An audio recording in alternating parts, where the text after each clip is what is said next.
अस्सलाम वालेकुम दोस्तों। आज का जो हमारा वीडियो का मौजू है वो है हसद। हसद की अगर हम तारीफ़ करने के लिए जाएं तो हम इसको दो हिस्सों में डिस्ट्रीब्यूट कर सकते हैं। नंबर वन स्पिरिचुअली और नंबर टू मेडिकली। तो अगर हम इसको स्पिरिचुअली इसको अलहदा से करें और स्पिरिचुअली इसको नरेट करें तो वो इस तरह से होगा कि आपकी कोई भी ऐसी ख्वाहिश जो आपके दिल में जागे कि आपके किसी दोस्त, अहबाब, साथी, रिश्तेदार या किसी के पास भी कोई चीज़ है और आपका दिल चाहता है कि वो चीज़ उसके पास ना रहे, उससे छिन जाए। असल इसमें इसको मज़ीद हम इसको आगे लेके जाएं तो ये भी हो सकता है कि ये चीज़ मुझे मिल जाए। अब मुझे मिल जाए ये कहीं और किसी और कैफ़ियत में चला जाएगा, लेकिन हम इसको एज़ ए ब्रॉडर सेंस में लें तो यही होगा कि वो चीज़ उसके पास ना रहे। और अगर हम मेडिकली इसको लेकर चलें तो मेडिकली बेसिकली इसको कहा जाता है कि ये ख़ास माइंड की कैफ़ियत का नाम है। उस कैफ़ियत के अंदर वो ही और शी ये चाह रहे होते हैं कि यार जो भी चीज़ है, अच्छा चीज़ से भी मुख्तलिफ़ चीज़ें हो सकती हैं। वो ओहदा हो सकता है, वो मर्तबा हो सकता है, वो पैसा हो सकता है, वो गाड़ी हो सकता है, वो बंगला हो सकता है, वो कुछ भी चीज़ हो सकती है कि वो चीज़ उसके पास ना रहे।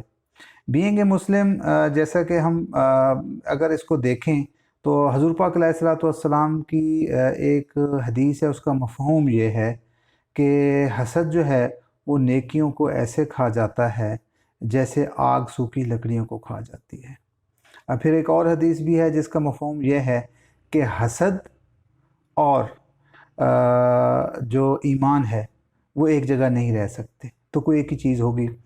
हम अगर अपना इर्द गिर्द का जायज़ा लें और स्पेशली अपना जायज़ा लें, अगर हमें किसी अज़ीज़ रिश्तेदार, दोस्त, बहन, भाई के नुकसान के ऊपर खुशी होती है तो मेरा ख़्याल ये है कि हमें अपने आप को रिव्यू करने की ज़रूरत है।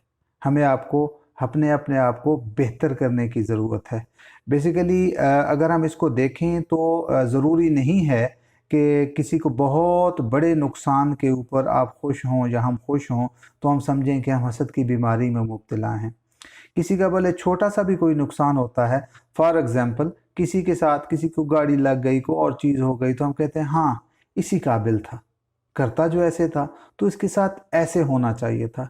ये जो ऐसे होना है ना, ये भी हसद में ही शामिल है।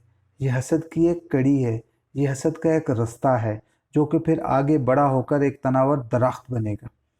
तो हमें अल्लाह पाक के हुज़ूर माफ़ी का ख़ास्तगार होना चाहिए, नंबर वन। नंबर टू ये है कि यार मेरे किसी दोस्त, अहबाब, साथी के पास अगर कोई चीज़ है तो यार अल्लाह पाक उसे दे, तो आप अपने लिए दुआ मांगें कि या अल्लाह पाक मुझे भी दे। हमारे एक दोस्त हैं, सैयद हैं, बहुत अच्छे इंसान हैं। वो अक्सर एक एग्जांपल दिया करते हैं। वो ये कहते हैं कि यार ज़हीर, ऐसे है कि ताल्लुक़ को कभी भी जो है ना वो किसी ख़ास बुनियाद के ऊपर ना बनाओ, लालच के ऊपर ना बनाओ। जब आपका ताल्लुक़ है तो काम तो ऑटोमेटिकली निकल जाएगा ना यार। या अगर किसी दोस्त के पास पैसे हैं, ओहदा है, शोहरत है, कोई भी चीज़ है और आपके अगर कोई काम है तो आप उससे वो काम तो ऑटोमेटिकली निकलवा सकते हैं ना। अब रादर देन कि आप ये चाहें कि उससे भी चीज़ चली जाए, तो ये बेसिकली अल्लाह। और अगर मेरा आप इसके अंदर पॉइंट ऑफ व्यू लें तो मेरे पॉइंट ऑफ व्यू से ये है कि जो हासिद बंदा है वो अल्लाह की तक़सीम पे नाखुश है। अल्लाह पाक ने दिया है ना किसी को, अगर अल्लाह पाक ने किसी को शोहरत, खूबसूरती, पैसा, रिज़्क कुछ भी दिया है और आप चाहते हैं कि उसके पास ना रहे, मतलब ये है कि अल्लाह पाक ने उसको दिया है, अल्लाह पाक ने फरमाया कि उसको मिल जाए और आप चाह रहे हैं कि ना मिले, तो ये क्या हुआ? ये अल्लाह पाक की तक़सीम से नाराज़गी हो गई। तो अल्लाह हमें इस कैफ़ियत में ना लाए, हम अल्लाह पाक इस कैफ़ियत में ना लाए कि हम अल्लाह पाक की तक़सीम से ही नाराज़ हो, नऊज़ बिल्लाह, नऊज़ बिल्लाह, नऊज़ बिल्लाह, नाराज़ होना शुरू हो जाएँ। तो किसी भी दोस्त, अहबाब, साथी की कोई चीज़ देखें, उस पे खुश हों और अल्लाह पाक से दुआ करें कि या अल्लाह पाक ये चीज़ आपने इनको दी है, या अल्लाह पाक मुझे भी अता फ़रमा। तो अल्लाह पाक क्या करेगा, जिसके पास है उसमें बरकत डालेगा और अल्लाह पाक इंशाअल्लाह जब सिद्क़ के दिल से दुआ मांगी जाए और उसमें हसद नाम की कोई चीज़ ना हो तो इंशाअल्लाह वो चीज़ آپ کو بھی ضرور ملے گی انشاءاللہ تعالی. میرا یہ ایمان ہے. یقیناً آپ میری اس بات سے ایگری کریں گے. جزاک اللہ خیر. دعاؤں کی درخواست ہے, دعاؤں میں یاد رکھیں. السلام علیکم.